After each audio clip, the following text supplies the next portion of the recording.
کفار پیغمبر اکرم صلی اللہ علیہ وسلم کی مخالفت کیوں کرتے تھے؟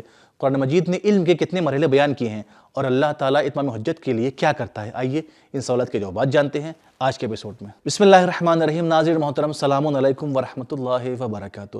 سبیل قرآن کے اس تفسیر پروگرام میں ایک بار پھر آپ سبھی کا استقبال کرتے ہیں۔ آج آپ کے سامنے سورہ غافر کی آیت نمبر 82، 83 اور 84 کی تفسیر لے کر حاضر ہوئے ہیں۔ آئیے اس سے پہلے آیت نمبر 82 کی تلاوت کو اس کے ترجمے کے ساتھ سن لیتے ہیں۔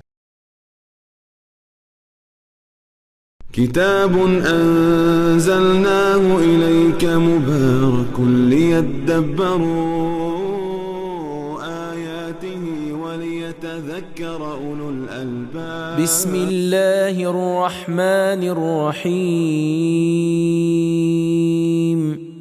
أفلم يسيروا في الأرض فينظروا كيف كان عاقبة الذين من قبلهم كانوا أكثر منهم وأشد قوة وآثارا في الأرض فما أغنى عنهم ما كانوا يكسبون۔ تو کیا یہ لوگ روئے زمین پر چلے پھرے نہیں تو دیکھتے کہ جو لوگ ان سے پہلے تھے ان کا انجام آخر کیا ہوا، جو ان سے تعداد میں کہیں زیادہ تھے اور قوت اور زمین پر اپنی نشانیاں یادگاریں چھوڑنے میں بھی کہیں بڑھ چڑھ کے تھے۔ تو جو کچھ ان لوگوں نے کیا کرایا تھا ان کے کچھ کام بھی نہ آیا۔ سورہ غافر کی آیت نمبر 82 کی تلاوت ترجمہ سننے کے بعد اب آئیے اس کے اہم پیغامات کو بھی جان لیتے ہیں۔ كتاب أنزلناه إليك مبارك ليدبروا۔ پیغام نمبر 1، مقصد کے ساتھ دنیا کی سیر کرنا قابل تعریف ہے۔ نمبر 2، قرآن مجید جن چیزوں کی تنقید کرتا ہے ان میں سے ایک چیز تجربہ، عبرت اور معرفت حاصل کرنے کے لیے ہجرت نہ کرنا ہے۔ نمبر 3، تاریخ حقیقتوں کی معرفت کا منبع ہے۔ نمبر 4، کفار پیغمبر اسلام صلی اللہ علیہ وآلہ وسلم سے مخالفت اپنی قدرت اور تعداد پر غرور کی وجہ سے کرتے تھے، لہٰذا قرآن مجید میں ارشاد ہوا ہم نے ان سے زیادہ طاقتوروں کو نابود کر دیا۔ نمبر 5، ثقافتوں کے زوال کی وجہ انبیاء کی مخالفت اور الہی سنتوں کو چھوڑ دینا ہے۔ نمبر 6، ہر ایک ثقافت اور ترقی کامیابی اور سعادت کا معیار نہیں ہے۔ نمبر 7، گزشتہ قوموں کی باقی ماندہ چیزوں کو آئندہ آنے والی نسلوں کی عبرت کے لیے بچا کر رکھنا ضروری ہے۔ نمبر 8، لوگوں اور سماج کے آج کو نہ دیکھیں بلکہ ان کی عاقبت کو دیکھیں۔ نمبر 9، تعداد اور قدرت اللہ کے عذاب کو نہیں روک سکتی۔ نمبر 10، انسانی ثقافت اور فرہنگ ہمیشہ ترقی نہیں کرتا، بعض گزشتہ قوموں کے اندر زیادہ ثقافت پائی جاتی تھی۔ نمبر 11، جو کچھ بھی ہمارے پاس ہے وہ سب اللہ کے عذاب کے سامنے بیکار ہے۔ اب آئیے سورہ غافر کی آیت نمبر 83 اور 84 کی تلاوت کو اس کے ترجمے کے ساتھ سن لیتے ہیں۔ فلما جاءتهم رسلهم بالبينات فرحوا بما عندهم من العلم وحاق بهم ما كانوا به يستهزئون فلما رأوا بأسنا قالوا آمنا بالله وحده وكفرنا بما كنا به مشركين۔ پھر جب ان کے پیغمبر ان کے پاس واضح و روشن معجزے لے کر آئے تو جو علم اپنے خیال میں ان کے پاس تھا اس پر نازاں ہوئے، اور جس عذاب کی یہ لوگ ہنسی اڑاتے تھے اسی نے ان کو چاروں طرف سے گھیر لیا۔ تو جب ان لوگوں نے ہمارے عذاب کو دیکھ لیا تو کہنے لگے ہم یکتا خدا پر ایمان لائے، اور جس چیز کو ہم اس کا شریک بناتے تھے اب ہم ان کو نہیں مانتے۔ اب آئیے سورہ غافر کی ان دو آیات میں موجود اہم نکات کو بھی جان لیتے ہیں۔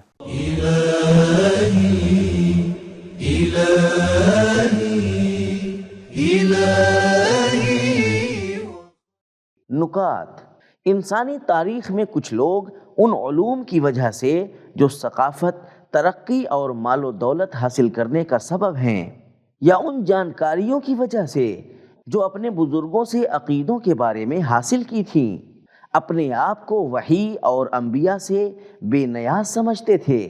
جی ہاں، کم ظرف لوگ جب کچھ الفاظ سیکھ لیتے یا ڈگری اور مقام حاصل کر لیتے ہیں تو مغرور ہو جاتے ہیں۔ قرآن مجید میں 3 بار نصیبم من الکتاب آیا ہے، جس کا معنی ہے کتاب کے ایک حصے کا علم، اور تینوں جگہ لوگ گمراہ ہوئے ہیں کیونکہ ان کے پاس کافی مقدار میں علم نہیں تھا، بلکہ صرف تھوڑا سا علم تھا۔ ایک جگہ فرمایا جس کے پاس کتاب کے ایک حصے کا علم ہے وہی حق سے روگردانی کرتے ہیں، سورہ آل عمران آیت نمبر 23۔ دوسری جگہ ارشاد فرمایا ان لوگوں نے حق کے بجائے گمراہی خرید لی، سورہ نساء آیت نمبر 44۔ اور ایک جگہ ارشاد فرمایا یہ لوگ اللہ اور رسول پر ایمان لانے کے بجائے بتوں اور طاغوتوں پر ایمان لاتے ہیں، سورہ نساء آیت نمبر 51۔ بہرحال کم علم انسان کو غرور اور اپنے دین کو بیچ دینے کے خطرے میں ڈال دیتی ہے۔ اس آیت میں بھی ارشاد فرمایا کم علم حق کو قبول کرنے میں رکاوٹ بنتا ہے۔ فرحوا بما عندهم من العلم، قرآن مجید نے علم کے 3 مرحلے بیان کیے ہیں۔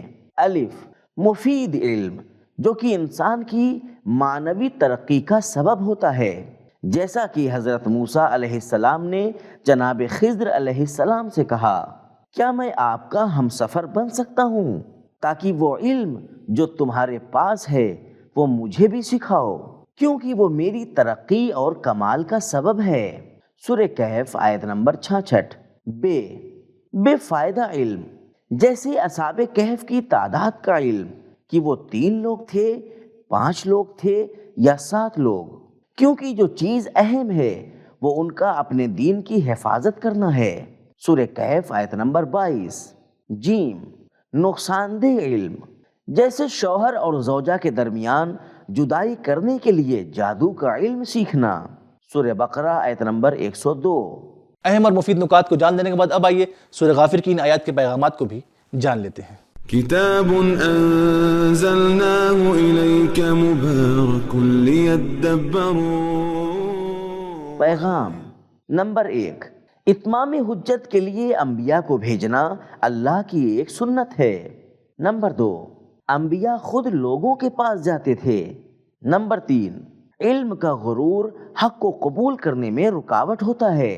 نمبر 4، انسانی علوم اور تجربات الہی تعلیم کی جگہ نہیں لے سکتے اور انسان کو انبیاء سے بے نیاز نہیں کر سکتے۔ نمبر 5، انبیاء علماء اور دانشوروں کے لیے بھی حجت ہیں۔ نمبر 6، اللہ کا عذاب اتمام حجت کے بعد آتا ہے۔ نمبر 7، تمام نبیوں کے پاس معجزہ ہوتا ہے۔ نمبر 8، کافروں کے لیے قیامت میں بھاگنے کا کوئی راستہ نہیں ہوگا۔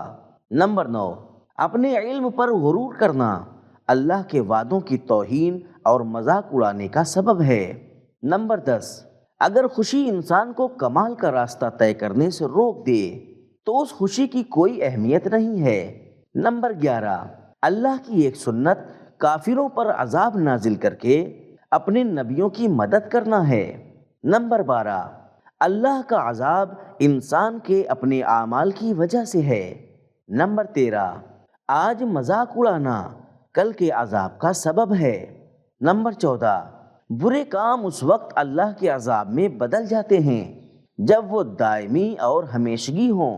نمبر 15، انبیاء کے معجزوں اور دلیلوں کے سامنے ان کے مخالفوں کی منطق صرف مذاق اڑانا ہے۔ نمبر 16، مجبوری کی صورت میں ایمان لانے کا کوئی فائدہ نہیں ہے، چاہے وہ ایمان سچا ہی کیوں نہ ہو۔ نمبر 17، کچھ لوگ ایسے ہیں کہ جب تک اللہ کا عذاب نہ دیکھ لیں ایمان نہیں لاتے۔ تو ناظرین، ہم نے جانا کہ کفار پیغمبر اکرم صلی اللہ علیہ وسلم کی مخالفت اپنی قدرت اور تعداد پر غرور کی وجہ سے کرتے تھے۔ قرآن مجید نے علم کے 3 مرحلے بیان کیے ہیں: مفید علم، بے فائدہ علم اور نقصان دہ علم، اور اتمام حجت کے لیے انبیاء کے بھیجنا اللہ کی سنت ہے۔ تو ہمارا آج کا ایپیسوڈ یہ ختم ہوا، ملتے ہیں اگلے ایپیسوڈ میں، تب تک کے لیے خدا حافظ۔ سبیل قرآن قرآنی سماج کی پہچان.